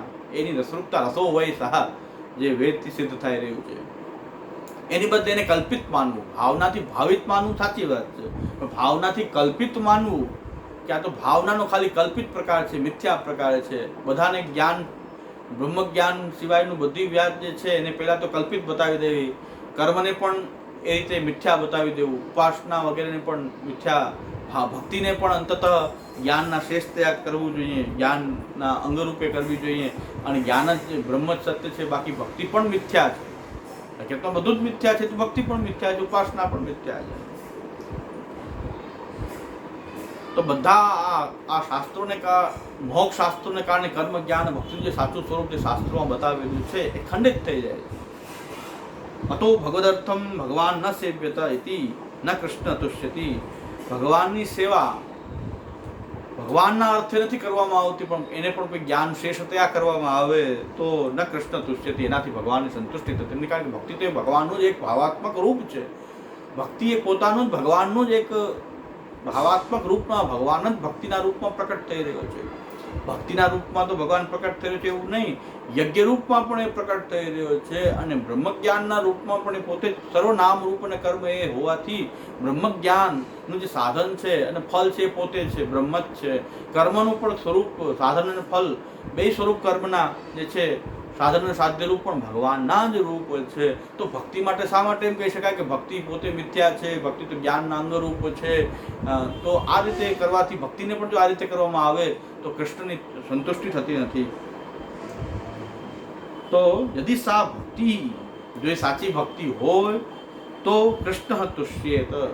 જ્યારે તમે કોઈ પણ કારણ માટે ભક્તિ કરતા હો, કોઈ વસ્તુની પ્રાપ્તિ માટે ભક્તિ કરતા હો, કોઈના અંગ રૂપે જ્યારે તમે ભક્તિ કરતા હો, તો એવી ભક્તિ ભગવાન સુધી પહોંચાડનારી નથી. પણ ભગવાન માટે જ્યારે ભક્તિ કરવામાં આવતી હોય ત્યારે એ ભક્તિ જે છે એ ભગવત સંબંધીની હોવાથી ભગવદ રૂપ જ છે, એ ભગવદ રૂપા જ છે. ભક્તિ એવું તુષ્ટિમ અભ્યેતિ હતી, ભક્તિથી જ ભગવાનની સંતુષ્ટ થાય. પણ એ ભક્તિનું સ્વરૂપ આટલું હોવું જોઈએ કે તમે ભક્તિનો બીજા કોઈ હેતુ માટે ભક્તિ ના કરતા હો, મોક્ષ માટે પણ નહીં, બીજા કોઈ કારણો માટે પણ ભક્તિ નહીં. ભક્તિ ખાલી ભગવાનની પ્રસન્નતા માટે જ્યારે ભક્તિ કરવામાં આવે, ભગવત પ્રાપ્તિ માટે કરવામાં આવે, એ ભગવત પ્રાપ્તિનું જો સાધન જો ભક્તિ હોય તો જ એ સાચી ભક્તિ છે. ભગવાનની સંતુષ્ટિ ત્યારે જ થશે કે તમે ભગવાન માટે કરી રહ્યા છો. એ ભક્તિ નિષ્ઠા પણ ત્યારે થશે જ્યારે ભગવાન પ્રસન્ન થાય એવી ભક્તિ તમે કરતા હો તો તમારી ભક્તિમાં તમારી નિષ્ઠા છે. ભક્તિથી કંઈ પણ નથી જોતું અમારે, ભગવાન સિવાય ભગવાન એવ હિ ફલમ સજથા આવિર્ભવે ભુવી, એ ન્યાયથી કોઈ ભક્તિ કરતું હોય તો જ સાચી ભક્તિ છે. અને એવી ભક્તિથી ભગવાન પ્રસન્ન થાય છે, ત્યારે ભક્તિ નિષ્ઠા પણ સાચી કહેવાય. તમે જ્યારે ભગવાન સિવાય બીજો કોઈ અર્થ ભક્તિમાં ના આવતો હોય, તમારી અંદર ભરેલા અર્થ હોય, તમારી અંદર ગમે એટલા અર્થો ભરેલા છે, પણ ભક્તિના સંબંધમાં તમે એ અર્થોને ન લાવતા હો તો તમે જેવી પણ ભક્તિ કરી રહ્યા છો એનાથી ભગવાન પ્રસન્ન થાય છે. આ નિશાની છે, ભક્તિ નિષ્ઠાની નિશાની પણ આ છે કે તમને કઈ ઈચ્છાઓ છે, કામનાઓ છે તો હોય, પણ ભક્તિથી એની સંતુષ્ટિ તમે ઈચ્છતા ન હો. જો ત્યારે ભક્તિ તમે સંતુષ્ટિ ઈચ્છો છો તો એનો મતલબ કે ભક્તિ એ તમારી કામનાઓના અંગરૂપ થઈ ગઈ. આવી ભક્તિ ભગવાન સુધી પહોંચાડનારી ભગવત સંબંધીની નથી. આ ભક્તિ ભગવત રૂપાત્મકા નથી, એ ભગવાનના રૂપવાળી એ ભક્તિ કહી શકાય નહીં. ભગવત રૂપાત્મિકા જ ભક્તિ જે છે, સાક્ષાત ભગવત રૂપ ભક્તિ છે, એનું સ્વરૂપ તો ત્યારે જ છે કે જ્યારે તમે ભગવાન માટે જ તમે એ કરતા હો. નાનું મુખ્ય ફલાભાવે તદુક્ત પ્રકારેણ ગુણમ ફલમ ભવિષ્યતિ ઇતિ આશંક્ય આહ નિષ્ઠા ભાવ ફલમ નાસ્તે વેતિ વિનિશ્ચય નિષ્ઠાન સાધનૈરેવ ન મનોરથ વાર્તયા.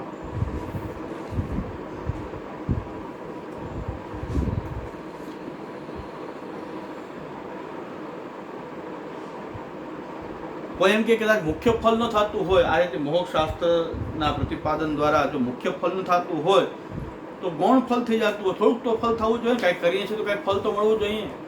તો કે તો મુખ્ય ફલાભાવે તદુક્ત પ્રકારે ગૌણમ ફલ, કોઈ ગૌણ ફલ તો માની લેવું જોઈએ, કાંઈકથી કાંઈક ફલ તો મળવું જોઈએ નહીં. નિષ્ઠા ભાવે ફલમ તસ્માન નાસ્તે વેતિ. નિષ્ઠાનો ભાવ હોય તો કોઈ પણ રીતે ફળ સિદ્ધિની કામ ત્યાં થઈ શકતું જ નથી. નિષ્ઠા જ સાધને રહેવ. નિષ્ઠા તો સાધનોમાં તમારી કેવી નિષ્ઠા છે, ઘણાને ફલમાં નિષ્ઠા હોય પણ સાધનમાં નિષ્ઠા ન હોય, તો એ નિષ્ઠા જ સાધને રહેવ ન મનોરથ વાર્તયા. બધાને ભગવાનની લીલામાં પ્રવેશ મેળવવો છે, પણ એ લીલામાં પ્રવેશ મેળવવા માટે શ્રી મહાપ્રભુજી શું આજ્ઞા કરે છે કે પહેલાં તો તમારી જે અહીં જે ભગવાનની જે લીલા થઈ રહી છે એ લીલા રૂપે જાણીને એ કંઈક લીલાત્મક રિસ્પોન્સ તમે આ જગતમાં તમે ભગવાનને આપો. તમે એને તો લીલા માનતા નથી કે લીલા કંઈક જગતથી જે ભગવાનની વ્યાપી વૈકુંઠમાં થતી જે લીલા છે એમાં તમારી નિષ્ઠા છે, પણ એ ત્યાં સુધી પહોંચવાનું જે સાધન શ્રી મહાપ્રભુજી બતાવી રહ્યા છે એ જે સાધનો જે છે તનુવિત્તજા, સેવા, કથા, શરણાગતિ, એ સાધનોમાં જો નિષ્ઠા નથી તો તમારી નિષ્ઠા ન કહેવાય. એ સાધનોનું તમે આચરણ કરતા નથી તો તમારી નિષ્ઠા નથી, નિષ્ઠા વિહીન છે. અને આવા નિષ્ઠા વિહીન કરવાથી કંઈક પણ કરવામાં આવશે તો એનું કંઈ ફલ થતું નથી. નિષ્ઠા ક્યારે કહેવાશે? તમે સાધનની અંદર પરાયણ થઈ જાઓ, તત્પર થઈ જાઓ. એ સાધનોથી ભગવાન મળશે. પ્રભુની જે પ્રાપ્તિનું જે સાધન છે એ તો પેલા પોતે જ ભગવદ રૂપ છે એવું માનીને સાધનને પકડી લેવું જોઈએ. સાધનને આનંદ પહેલા પ્રાપ્ત કરવો જોઈએ. સાધનમાં જો નિષ્ઠા નથી, તદુમિત્તજા જે સાધન જે છે એ માનસી સિદ્ધ કરનારું છે, તો માનસી કહી રહ્યા છે, એની માટે કોઈના આશીર્વાદ લેવા દોડી રહ્યા છે, કોઈ બાપાને પગ પકડી રહ્યા છે, કોઈ ભક્તની પાછળ પડી રહ્યા છે કે બસ માનસી થઈ જાય. હવે માનસી કરવા માટે બીજા કોઈના હાથ મુકાવવાની જરૂર નથી, કોઈને ચરણોદક પીવાની જરૂર નથી, કોઈને કંઈ પણ કરવાની જરૂર નથી. એની માટે તમારે કૃષ્ણની તનુવિત્તજા સેવા કરવાની છે. એ તનુવિત્તજા સાધનોમાં તમારું મન નથી લાગતું તો તમે ક્યારેય પણ માનસી સુધી પહોંચી શકવાના નથી. તો વાતો ઊંચી કરવી છે, ફલની કામના બધા કરવી છે, પણ જે સાધનથી એ ફલ સુધી પહોંચાય છે, સાધનમાં પ્રવૃત્તિ ન થાય તો પછી ક્યારેય પણ એ ફલ ક્યારેય થઈ ગૌણ ફલ પણ અપેક્ષા રાખવી જોઈએ નહીં. નિષ્ઠા ભાવે ફલમ તસ્માન ન્યાસ્તે વેતિ વિનિશ્ચય. નિષ્ઠા જ સાધને રહીવ ન મનોરથ વાર્તયા. ખાલી કલ્પિત પ્રકારની વાતો કરવાથી, વિરુદ્ધ વેદ વિરુદ્ધ વાતો કરવાથી, શાસ્ત્રોના પ્રણયન કરવાથી કાંઈ પણ પ્રાપ્ત થવાનું નથી. ગૌણ ફલ પણ કાંઈ પ્રાપ્ત થતું નથી. મુખ્ય ફલ અને ગૌણ ફલનો જે સિદ્ધાંત જે કોઈ બતાવી દેતું હોય તો એ પણ અહીં કંઈ પ્રાપ્ત થતું નથી. નહીં મહાગ્રહારંભે સામીકૃતે તત કિંચિત ફલમ અસ્તિ. જો તમને માનસીમાં પ્રેમ થઈ રહ્યો છે, માનસીના સ્વરૂપને જાણીને પ્રેમ થઈ રહ્યો છે, તો એ તનુવિતજા એ માનસીને સિદ્ધ કરવા માટે તનુવિતજા જ ઉપાય છે. તો એ ઉપાયને તમારે દ્રઢ રીતે એને વળગી જવું જોઈએ, એનો આનંદ લેવો જોઈએ. એને પણ તમારે એ આ જન્મનું મહાન ફલ એ જ છે કે હું તનુવિતજા સેવા કરી શકું, એવું લાગવું જોઈએ તમને કે આ તનુવિતજામાં હું પરાયણ રહું. એ આ મારા આ દેહ ધારણનો આ સૌથી મોટું ફલ તો એ મને અત્યારે મળી રહ્યું છે, આ લોકમાં આ ફલ મળી રહ્યું છે. સંભવતી દષ્ટ ફલ કે સતી અદષ્ટ ફલ કલ્પનાયા અન્યાયત્વાદ, એવું શાસ્ત્રોમાં કહ્યું છે કે દ્રષ્ટ ફલ હોય એને તમે એની તમે દ્રષ્ટિ પણ ન કરો અને અદ્રષ્ટ ફલની કલ્પના ખાલી કરવામાં આવે તો એ અન્યાય રૂપો છે. આ તનુવિતજા આ ઠાકોરજી સંબંધી જે સેવા જે છે એને એટલો પ્રેમ હોવો જોઈએ કે એ જ માનસીમાં વિકસિત થઈ જાય. પણ એમાં પ્રેમ નથી, ખાલી વાતો કરી રહ્યા છે. ઘરમાં સેવામાં ઠાકોરજી જવામાં ઈચ્છા જ નથી થતી, ઠાકોરજીની સેવા કરવી નથી, ઘરમાં પ્રવૃત્ત થતા નથી. અને કોઈના આશીર્વાદ મેળવીને કોઈ બાપાની પાછળ પડવાથી, કોઈ મનોરથોમાં દોડવાથી, કોઈ બીજા ગુસ્વામી બાળકોના ચરણારવિંદ પકડી લેવાથી, કોઈ માનસિક સિદ્ધ થઈ જાય એવી કામનાઓ સેવતા રહીએ તો છેતરાશું ને છેતરાશું. એટલે સાધનોમાં નિષ્ઠા આપણી ક્યારે એ સાધનને સારી રીતે આપણે જીવનમાં ઉતારવાથી જ નિષ્ઠા પ્રકટ થાય છે. કે તમને આચાર્ય ચરણ શ્રી મહાપ્રભુજી વલ્લભ કરીએ અને મહાપ્રભુજી કહેલી વાતના જે સાધનોને જીવનમાં ઉતારીએ નહીં તો શ્રી મહાપ્રભુજીનું સ્મરણ કરવાતું પણ એક નાટક થઈ જશે, પાખંડ થઈ જશે. શ્રી મહાપ્રભુજીમાં પ્રેમ છે તો શ્રી મહાપ્રભુજી ઉતારેલા સાધનોને આપણે જીવનભર એનું આચરણ કરીએ, ત્યાં જ પ્રકટ થાય છે કે તમારી આ પુષ્ટિ માર્ગમાં શ્રી મહાપ્રભુજીની તમારી કેટલી નિષ્ઠા છે.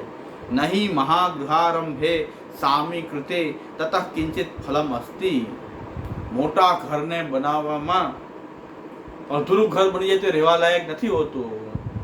ઉપર છત ન બની હોય ને ખાલી સ્લેબ ભરાણો હોય, અડધું ઘર થઈ ગયું, અડધું ફલ મળી જાય, રહેવાનું નહીં. પૂર્ણ ઘર નિર્માણ થયા પછી જ રહેવાના કામમાં આવી શકે. નવા નદી તરણાર્થમ પ્રવૃત્તો, જે નદીના તરવા માટે સામે પાર જવા માટે પ્રવૃત્ત થયો હોય અને એક હાથ પણ બાકી રહી જાય અને ડૂબી જાય તો એને કંઈ અડધો પોણો કે 99% એ સાધન કરવાનું ફળ થોડું પ્રાપ્ત થયું કહેવાય. વા નદી તરણાર્થમ પ્રવૃત્તો હસ્તમાત્ર અવશિષ્ટેપી નિમગ્ન પારગનમ ફલમ પ્રાપ્નોતિ. પારગમનનું ફલ તો એને પ્રાપ્ત થતું નથી.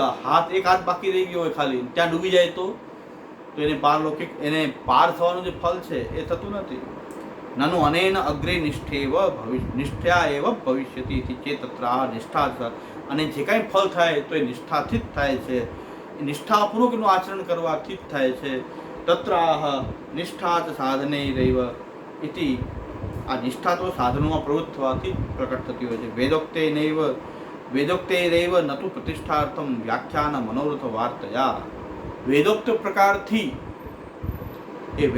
પ્રકારથી એ સાધનોમાં પ્રવૃત્ત થઈએ તો જ નિષ્ઠા કહેવાય. ન તો પ્રતિષ્ઠાર્થમ વ્યાખ્યાન મનોરથ વાર્તયા.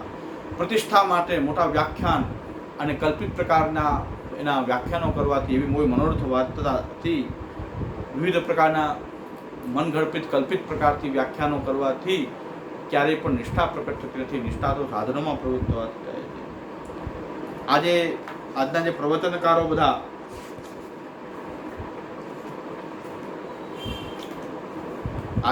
પ્રવચનકારો જે છે એ જ્ઞાન કર્મ આદિ બધાની ખીચડી બનાવીને લોકોને શું સારું લાગે એવું પીરસતા હોય છે. એમાં પોતાની જ નિષ્ઠા નથી, એટલે પોતાના એક માર્ગનું સારી રીતે એ નિરૂપણ કરી શકતા નથી. પરિણામે બધી ખીચડી પકાવી દે છે. મંદિરો બનતા હોય છે તો મંદિરો પણ એવી રીતે બનાવવામાં આવે છે બધી પ્રકારના લોકો જે છે ત્યાં આવે, ત્યાં બધા દેવી દેવતાને બેસાડી દેવામાં આવે, ત્યાં અલગ અલગ બધા નિર્માણ કરી દેવામાં આવે. સાંઈ બાબાના ભક્તો હોય તો સાંઈ બાબાના ભક્તો પણ આવે તો સાંઈ બાબાને પણ બેસાડી દેવામાં આવે. કોઈ પ્રત્યે કોઈની નિષ્ઠા નથી, ફક્ત જન પ્રતિષ્ઠાર્થ જ આપણે બધું કરી રહ્યા છીએ. જ્યારે આપણે આપણી ભક્તિ પ્રતિષ્ઠાર્થ કરતા હોઈએ, જ્યારે આપણી સાધના પ્રતિષ્ઠાર્થ કરતા હોઈએ તો આપણી સાધનમાં નિષ્ઠા નથી. આપણે પ્રતિષ્ઠા માટે કરી રહ્યા છીએ ત્યારે સાધનમાં આપણી નિષ્ઠા નથી. આપણને સાધનમાં એ માર્ગમાં આપણી નિષ્ઠા નથી. ખાલી પ્રતિષ્ઠાર્થ આપણે એ મનકલ્પિત પ્રકારની વ્યાખ્યાઓ અને વ્યાખ્યાનો કરવામાં જ આપણી મનોવૃત્તિ રહેલી હોય ત્યાં નિષ્ઠા પ્રકટ થતી નથી. એટલે આ શ્લોક શ્રી મહાપ્રભુજીનો બહુ મહત્વપૂર્ણ છે કે જો તમને નિષ્ઠા છે તો તમને કોઈ એની પ્રતિષ્ઠા થાય કે ન થાય, કોઈ તમારી પાસે આવે કે ન આવે, તમે સાચી વાત જ કહેવાના છો. તમારી પાસે કોઈ આવે કે ન આવે, પણ તમે જે વાત કહેશો એ સાચી જ કહો છો, શાસ્ત્ર અનુસાર કહો છો. તમને એ કામના પણ ન હોય કે લોકો એને આવે, માને, અને કદાચ નહીં સારું લાગે તો શું થશે, બધા દૂર ભાગી જશે. એટલે લોકોને બધી એવી ખીચડી પકાવવાની, લોકોને ભેગા કરવાની વૃત્તિથી આજે આપણે બધી વ્યાખ્યાઓ, એ શાસ્ત્રના વ્યાખ્યા પણ એ પ્રકારે કરતા હોય, કોઈને ખોટું ન લાગે એ પ્રકારથી આપણે વ્યાખ્યા કરવી, એ આપણી એ નિષ્ઠા ત્યાં પ્રકટ થતી નથી. નિષ્ઠા તો આપણે જે સાધન છે, કોઈ આપણે પ્રવૃત્ત થતું હોય કે ન થતું હોય, પણ આપણે એવા પ્રવૃત્ત રહીએ, એમાં નિષ્ઠા આપણી પ્રકટ થઈ રહી છે. ઘણા લોકોને પુષ્ટિમાર્ગી સિદ્ધાંતના પ્રચાર પ્રસારમાં એવું મન થાય કે બીજા લોકો બધા એને માનવા માંડે, એના માટે જ પોતે પ્રયત્ન કરે. એના માટે પ્રયત્ન કરવાનો નથી. આપણે પહેલાં તો એ સિદ્ધાંત જીવનમાં આચરણમાં ઉતારવાના છે, પછી બીજા એનું આચરણ કરે કે ન કરે એ એનાથી આપણે બહુ નિસ્બત નથી. આપણે આપણા કર્તવ્ય પ્રમાણે સાચો સિદ્ધાંત કહીને છૂટી જવાનું હોય તો કોઈ એની પાછળ, કોઈની પાછળ એના માટે પ્રયત્નશીલ કે એમાં આપણી પોતાની શક્તિ ખાલી એના માટે જ ખર્ચવાની હોતી નથી કે બધા લોકો આને માને. જે સાચા દેવી જીવ હશે, જે આ માર્ગના અધિકારી હશે, એ આને માનશે. એ પ્રકારથી આપણે આપણા માર્ગના સિદ્ધાંતોને કહેવા જોઈએ. પણ સાથે સાથે સૌથી મોટી આવશ્યકતા એ છે કે કોઈ જીવતું હોય કે ન જીવતું હોય, આપણે આપણા સિદ્ધાંતને આપણા જીવનમાં આચરણ કરવું જોઈએ. આ જ તાત્પર્ય શ્રી મહાપ્રભુજીનું છે કે જ્ઞાન નિષ્ઠા, કર્મ નિષ્ઠા કે ભક્તિ નિષ્ઠા મનોરથ વાર્તાના રૂપમાં કહેવાયેલી હોય, એટલે પોતાને મનકલ્પિત વ્યાખ્યા જ્ઞાનની, કર્મની, ભક્તિની કરવામાં બધાએ મનકલ્પિત વ્યાખ્યાનો કરવા માંડ્યા છે. અત્યારે ખૂબ લોકો અલગ અલગ વ્યાખ્યાઓ આપી રહ્યા છે. કર્મના પણ અલગ અલગ ઉપયોગ, વાતાવરણની શુદ્ધિ માટે, વાયરસના નાશ માટે યજ્ઞ. વાયરસના નાશ માટે યજ્ઞ નથી, યજ્ઞની એ કોઈ રીત નથી. યજ્ઞ તો ભગવત પૂજા માટે કરવામાં આવતું કર્મ છે. એ વાયરસ દૂર કરવા માટે યજ્ઞો, એ આ બધું જે ખીચડી પકાવી રહ્યા છે આપણે આ પ્રકારની વાયરસના માટે, નાશ માટે યજ્ઞ. યજ્ઞ ભગવત પૂજાર્થ છે, એ વાયરસના નાશ કરવા માટે નથી. તો આ પ્રકારથી કર્મનિષ્ઠા આપણે આવી થઈ ગઈ છે, જ્ઞાન નિષ્ઠા આ રીતે થઈ ગઈ છે, ભક્તિ નિષ્ઠા આપણે એ રીતે. ખાલી આ બધા આપણા માર્ગ પ્રત્યે આપણને નિષ્ઠા નથી, પણ અનુયાયી વધારીને પોતાની પ્રતિષ્ઠામાં જ એને રસ છે. એ મનકલ્પિત વ્યાખ્યાઓ કરીને જ્ઞાન, કર્મના, ભક્તિના સ્વરૂપને બતાવતા હોય ત્યાં કોઈ પણ પ્રકારનું ફલ થતું નથી. જ્ઞાનનું, કર્મનું કે ભક્તિનું એકેય માર્ગનું ફલ ત્યાં ક્યાંય પ્રાપ્ત થતું નથી. બધાની ખીચડી પકાવવાથી પણ હકીકતમાં કોઈ એક માર્ગનું કોઈ ફલ પ્રાપ્ત થતું નથી. એટલે જે માર્ગનો અધિકારી હોઈએ એ એક માર્ગને અપનાવીએ, બીજા માર્ગોને જાણીએ, એનો આદર કરીએ, પણ માર્ગ એક અપનાવીએ, જેથી કરીને આપણે એ માર્ગમાં નિષ્ઠાપૂર્વક એનું સાધનોમાં આપણી પ્રવૃત્તિ થાય અને એ પ્રકારથી આપણને સાચું વેદોક્ત ફલ એમાંથી પ્રાપ્ત થાય. તો આપણે આજે અહીં સુધી રાખીએ છીએ. આગળ હવે કાલે આપણું ઉપોદ્ઘાત પ્રકરણ જે છે કાલે લગભગ પૂરું થઈ જશે.